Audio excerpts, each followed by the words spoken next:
Let's get started with this episode on the Misbehaving YouTube channel on how to make potato cakes out of leftover mashed taters. And what would Grandma Hockaday do with all these leftover mashed taters, being from Tennessee? Why, she'd fry them up, of course. Everything's better fried, so let's get started with making some potato pancakes. Alright, for this one I actually have to laugh because I learned how to make this from my grandmother, and my grandmother never had recipes for anything. So when I would try and learn how to make something from her, she would dump whatever the ingredients in her hand and she'd dump it in the bowl, and I'd say, okay, stop. Grab the bowl, dump it down in a measuring cup so I could find out exactly what the recipe was so that I could recreate it later.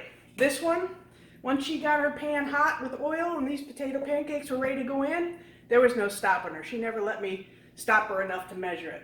So what I'm going to do for this is I'm going to put all the ingredients in here, and then I'm going to measure them out because I know what it's supposed to look like when it gets all mixed together. So this is one of those, mix it until it looks right. So we're going to put in the mashed potatoes, which are cold. You need to have cold mashed potatoes because once they hit the hot grease, they're just going to want to splatter everywhere. So if they're cold, it has a better chance of keeping together, plus the amount of flour. So if you happen to get into this and it starts to spread, add more flour to your mixture. We're going to add cheddar cheese, an egg or two, depending on how much we make, and some salt. And like I said, I'm going to measure everything out. Once I get it in the pan and get it till it looks right, which is what she would always say. So let's get mixing.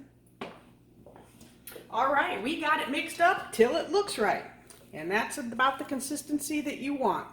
So if you want to put a little more cheese in it, you can put some more cheese in it, but this is good enough for us, and I'll put the recipe of all the ingredients down in the description box below. So let's get the oil turned on and let's get the frying. Okay, let's test out our oil and see if it's hot enough. Just drop a little drop in there and it is ready to go. And we got Mr. Bowmeister over here that's checking us out. I think he wants chicken. You want chicken, Bubba? You do? You want chicken? We're making potatoes right now, so we'll check back with you in a little bit, okay? Say hello to everybody in YouTube land. Alright, so this means that our grease is ready. So we are cooking over medium heat, and we have our cold mixture that just came out of the refrigerator. While we're waiting for the grease to heat up, we left it in the refrigerator. And you can make, this size or a little bit bigger if you want, and you just dollop it in there. You don't want to turn these over too quick. You want them to brown halfway through, or else they will fall apart. So we're just going to, don't get them too close, space them out. We're just going to keep adding. One more for now. Don't get them too close. Could probably add another one on the one we just put in there, that little drop. And then we'll let them cook for 3 to 4 minutes. About halfway through, in about 2 to 3 minutes, we're going to flip them and see what they look like.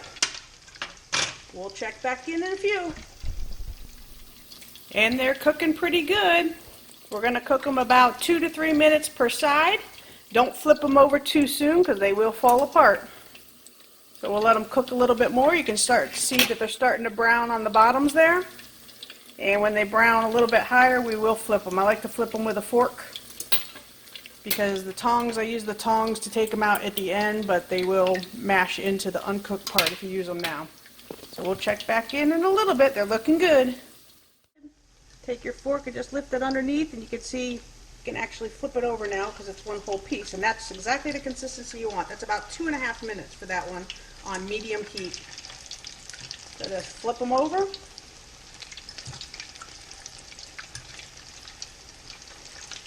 And cook the other side 1.5 minutes, maybe 2 minutes, depending on how well done you like them.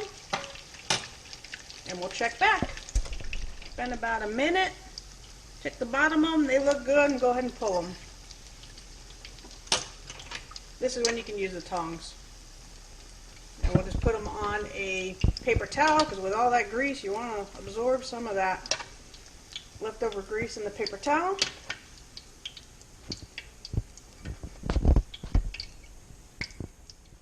Alright, so a couple more tips is, this is the second round that we got going here. As your oil gets really hot, I had to turn it down to 4. You're going to have to turn it down so it doesn't burn them. You'll have to add more oil as you put more batches in and they all get absorbed. And in between cookings, I put my mashed potato mixture back in the refrigerator so it can stay cold. Now, while they're still hot and greasy, we want to salt them up. Remember, they are still hot, so use your tongs to turn them, because it will take a while. You don't want to put them in your mouth right now because they are hot. As Bill Engvall would say, I know you're not going to believe this, but those are going to be hot. And we'll salt the other side and let them cool a little bit. And here we have it, the final product. You can make them crispier, like I like them. See how it's much darker? You can make them a lot lighter, which Mr. Behaven likes, and he puts sour cream on them. But now for the taste test.